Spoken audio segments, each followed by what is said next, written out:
सक्रियाएं के साथ एक आपका गुणन के साथ लेके चल रहा हूँ। जैसे यहाँ पर गुणन होता है, अब गुणन में सक्रियाओं पे संख्याओं पे सक्रियाएं, यहाँ पर यही चैप्टर है। तो इसमें क्या होता है, गुणन किसे कहते हैं, कैसे बनता है गुणन, मैं आप लोग को यहाँ पर लिख दिया हूँ और यहाँ बता रहा हूँ।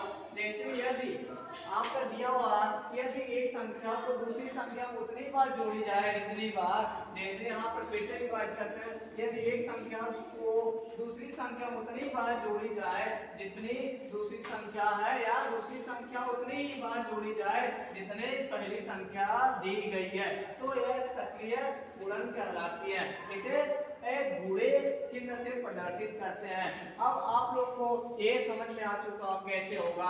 मैं आप लोग को एक जैसे एग्जांपल लेके चलता हूँ कि यहाँ पर आपका हो जाएगा, जैसे कि कोई संख्या यहाँ पर कितना होगा, 20 गुणे आप 5 कर लेते हैं, तो 20 गुणे 5 कर लेते हैं, तो आपको क्या होगा, इसे तो या तो 20 25 100 कर सकते हैं, यहाँ पर आप डायरेक्ट 20 25 100 कर लेते हैं, या तो हम क्या करेंगे, इसमें 20 प्लस 20 प्लस 20 प्लस 20, तो 1 2 3 4 प्लस 20, तो यहाँ पर क्या हो जाएगा, 1 2 3 4, यहाँ पर हो जाएगा 5। तो हम क्या करेंगे, 20 20 का कितने बार खंड किया है, 5 बार। तो वही दिया हुआ है कि यदि एक संख्या दूसरी संख्या उतनी बार जोड़ी जाए जितना कि उसका पूरा टोटल पूर्णांक आ जाए, तो आपको क्या होगा, डायरेक्ट आप कर सकते हैं मल्टीपल करने के बाद, यहाँ पर 20 25 100 हो गया, तो आपका 100 निकल गया।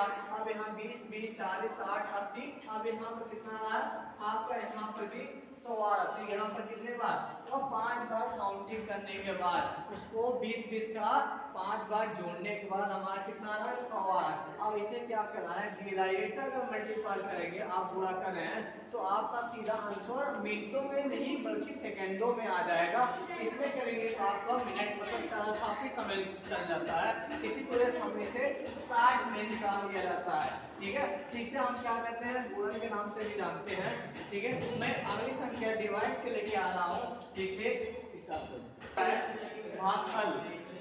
भागफल हमें बता रहा है, भागफल में क्या है, यदि किसी एक संख्या को दूसरी संख्या से विभक्त या विभाजित किया जाता है तो इस क्रिया को भाग कहते हैं। इसे भाग चिन्ह से क्या करते हैं, प्रदर्शित करते हैं। जिस संख्याओं को विभाजित किया जाता है उस भाज्य कहते हैं, तथा जिस संख्याओं को विभाजित किया जाता है उसे भाजक कहते हैं। वह संख्या जो यह बताती है कि वह भाज्य में भाजक कितनी बार भागफल कहलाता है, कितनी बार भाजक, मतलब ऊपर जो भी संख्या आती है हमारी, जितना बार हम भाग देंगे, अभी हमको नहीं पता रहता है कितना बार हम भाग देने पर हमारा क्या हो जाएगा, भाजक निकल जाएगा।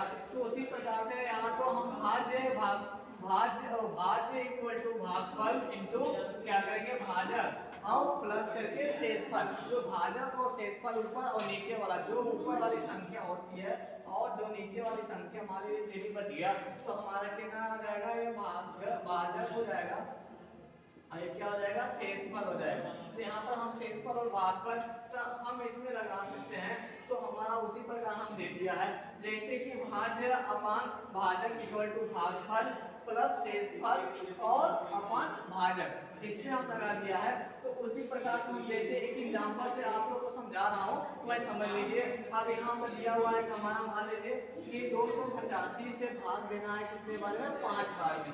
तो 285 से अगर 5 बार में भाग देते हैं तो यहाँ पर क्या होता है, 5 लिख दिया, यहाँ पर हमारा क्या हो जाएगा, 5 हो गया, हम 285, तो हमारा क्या है, 5 जो है 2 से, जिससे हम भाग देंगे क्या है, या अंदर वाली जो संख्या होती है वह हमारा कितना हो गया, छोटा हो गया। तो हम दूसरी दोनों संख्या ले लेंगे, तो दोनों संख्या लेने के बाद हमारा कितना हो गया, 28 हो गया।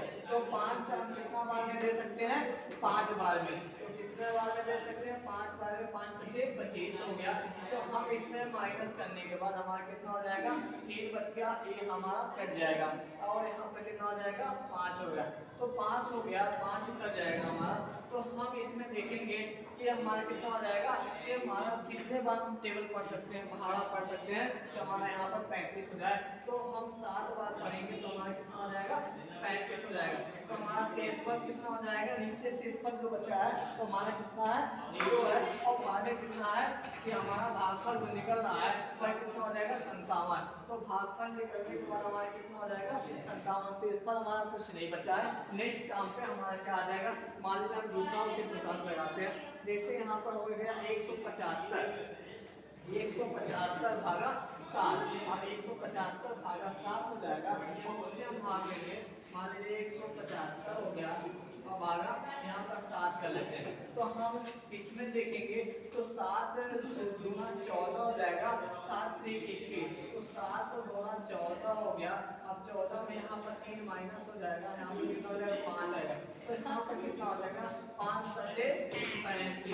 यहाँ पर कितना हो जाएगा, 1 कट जाएगा। अब भाग कितना हो जाएगा, भागफल यहाँ पर हो गया आपका 25।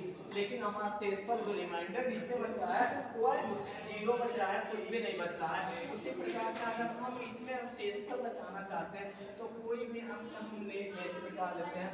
हम इसमें दे रहा हूँ 960 प्लस यहाँ पर दे रहा हूँ 4।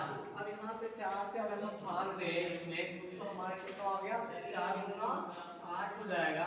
अब इसमें कितना बचा, 1 बच गया। अब यहाँ कितना होगा, 6 हो गया। तो 4 चौके 16 हो जाएगा।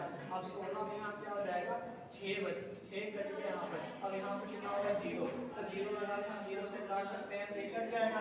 या तो हम इस जगह पर इसी जगह पर हम कोई 6 से 3 कर ले या 4 कर ले, 4 से कर नहीं सकते, 3 कर लेंगे तो हमारा कितना हो जाएगा। मान लीजिए हम यहाँ पर 3 कर लेते हैं। अगर 3 के बाद हम क्या करेंगे, अगर 4 का टेबल पढ़ेंगे यहाँ पर तो नहीं होगा। तो अगर 3 उतर जाएगा, 3 उतर जाएगा तो हम एक तो या तो शेषफल इसको मान सकते हैं, या तो फिर हम क्या करते हैं, माइनस पॉइंट लगा के इसको काट देंगे, हो सकता है कर। लेकिन क्या होगा, अगर हम पॉइंट लगा के इसको अगर काटते हैं तो क्या हो जाएगा, 7 चौके 28 हो जाएगा, 7 चौके 28 हो जाएगा। अब यहाँ पर कितना हो जाएगा, 28। अब यहाँ 2 बच गया। फिर भी हमारा कितना बच रहा है, रिमाइंडर कितना बच रहा है, शेषफल 2 बच रहा है। ठीक है, तो शेषफल हमारा 2 बच गया। और यहाँ पर हमारा कितना हो जाएगा कि 24.7। शेषफल कितना हो जाएगा, 2। ठीक है, अब इसी प्रकार से हम कर लेते हैं। या तो हम इस संख्या को देखते हैं। मान लीजिए ये संख्या हमारी इतनी है, 963 है। अब 963 में हम क्या करेंगे, इतना को हम निकाल लेते हैं। तो इसी प्रकार से हमारा कितना हो जाएगा, शेषफल बच जाएगा। उम्मीद है आप लोग को समझ में आ चुका होगा। धन्यवाद।